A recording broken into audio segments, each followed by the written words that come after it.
नमस्कार दोस्तों, मेरे चैनल में आपका फिर से स्वागत है।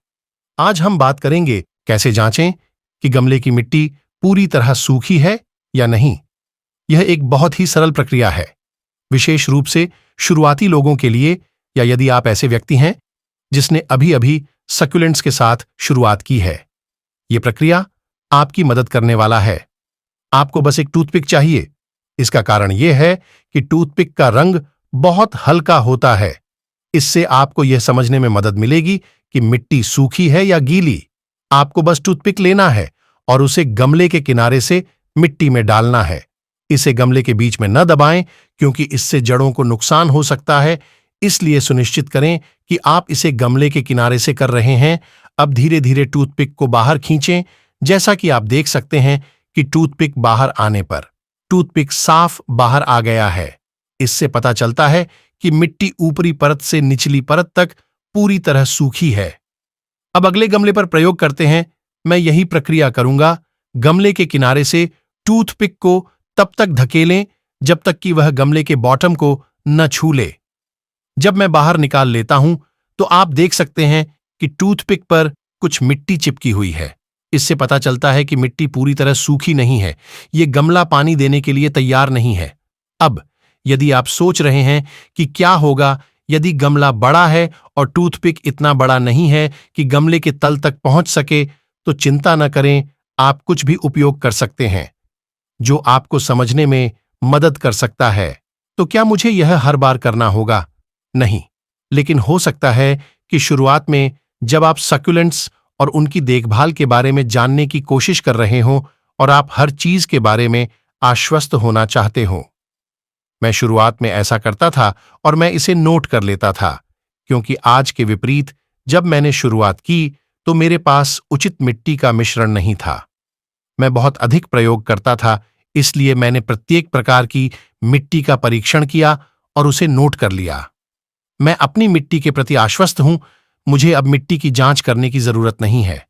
मुझे पता है कि मेरी मिट्टी कब सूखी है और कब नहीं। इसलिए मैं जो सुझाव दूंगा वह यह है कि शुरुआत में नोट्स बनाएं, जैसे कि आपकी मिट्टी को सूखने में कितने दिन लगते हैं। आदर्श रूप से चौथे या कम से कम 5वें दिन तक आपकी सक्यूलेंट की मिट्टी पूरी तरह से सूख जानी चाहिए। हालांकि 5वां दिन भी मिट्टी के लिए थोड़ा भी नम रहने के लिए बहुत अधिक है। मान लीजिए कि आपकी मिट्टी 6ठे या 7वें दिन भी सूखी नहीं है, तो यह एक अच्छा संकेत नहीं है कि आपको या तो मिट्टी में संशोधन करना होगा या नई मिट्टी बनानी होगी। आप अपने सक्यूलेंट्स को ऐसी मिट्टी के मिश्रण में नहीं रख सकते जो 6ठे या 7वें दिन भी नम बनी रहे। इस स्थिति में आपके सक्यूलेंट्स के सड़ने का खतरा बहुत अधिक है। इसलिए सावधान रहें। टूथपिक या किसी पतली स्टिक की मदद से आप जांच कर सकते हैं और नोट बना सकते हैं। और एक बार मिट्टी पानी देने के लिए तैयार है, आप उस दिन को भी नोट कर सकते हैं अगर आप भूल जाते हैं कि आपने आखिरी बार पानी कब डाला था। ये सब सक्यूलेंट्स को रखने के शुरुआती चरणों के लिए हैं। एक बार जब आपको अनुभव हो जाए तो आपको ये सब करने की आवश्यकता नहीं है।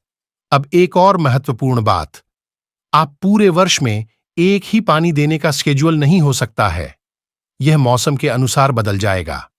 अगर मुझे अपने शहर की क्लाइमेट और मौसम के अनुसार अपना उदाहरण देना है तो मेरी पानी की आवृत्ति भी बदल जाती है। उदाहरण के लिए, गर्मियों के दौरान मैं सक्यूलेंट्स को हर तीसरे या चौथे दिन पानी देता हूं, जो सक्यूलेंट्स के प्रकार पर निर्भर करता है। मानसून के मौसम के दौरान मैं उन्हें हर 3 या 3.5 सप्ताह में एक बार पानी देता हूं और सर्दियों के दौरान उन्हें हर 2 या 3 सप्ताह में एक बार पानी देता हूं।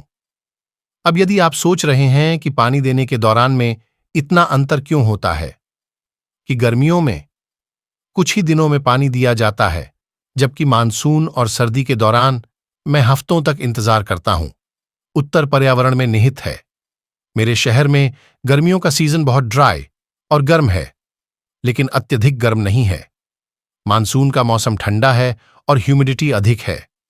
सर्दी भी ड्राई है लेकिन बहुत ठंडी है। इसलिए सब कुछ क्लाइमेट और पर्यावरण पर निर्भर करता है। अंत में मैं कहूंगा कि सब कुछ ठीक से जांचें। यदि आपके पास 1% भी संदेह है कि मिट्टी सूख नहीं गई है, सबसे अच्छा है कि पानी न डालें, प्रतीक्षा करें। यदि प्रतीक्षा करें और पानी न डालें, तो इससे सक्यूलेंट मर नहीं जाएगा। तो दोस्तों, मुझे आशा है कि यह वीडियो मददगार था। अगर आपको वीडियो पसंद आया तो लाइक बटन दबाएं और सब्सक्राइब करना न भूलें। तब तक मैं आपकी अनुमति चाहता हूं। अगले वीडियो में मिलते हैं। अपना ख्याल रखें और आपके समय के लिए धन्यवाद।